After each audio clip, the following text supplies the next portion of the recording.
მე ვარ გიორგი სოლომონიშვილი, 20 წლის, მუსიკოსი, გრაფიკული დიზაინერი, გამხმოვანებელი და ვარ სტუდენტი.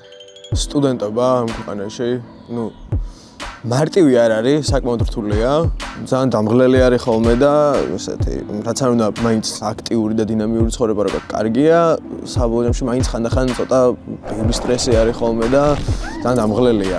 ბოლო პერიოდში მე პირადად დამჭირდა რაღაცა ბევრი ადამიანის თუ სერვისების ხარდაჭერა ჩემ ცხოვრებაში და ცხოვრების სტილმა და კონკრეტულმა ქვეყნის მდგომარეობამაც გამოიწვია ძალიან ბევრი სტრესი და ესეთი მენტალური მდგომარეობის ცვლილებები, ცოტა ნეგატიურისკენ. აი მუსიკის წერის პროცესი არის ამ სტრესული მდგომარეობებიდან ერთ-ერთი ყველაზე თერაპიული პროცესი ჩემთვის მაინც. ეს რაღაცა ნეგატიური ემოციაც ან დაღლილობაც როდებოდეს, ყველაფერი მე გამოდის კრეატიულ ფორმაში მუსიკაში.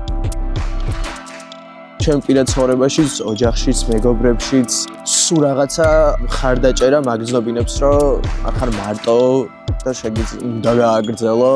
უბრალოდ რამე რო შეიცვალოს, გჭირდება რომ სულ რაღაცა აკეთო ახალი, არ ამიშნაო რომ სულ 100%-ით მიაწვე, მაგრამ აი 20-ითაც რო აწვე, უნდა აკეთო რაღაცაები და უნდა გქონდეს სულ რაღაცა დრაივი თუ რაღაცა мотивация, რომ წინ წახვიდე უფრო, რომ უბრალოდ შეიცვალოს რაღაცები ჩემ ცხოვრებაში.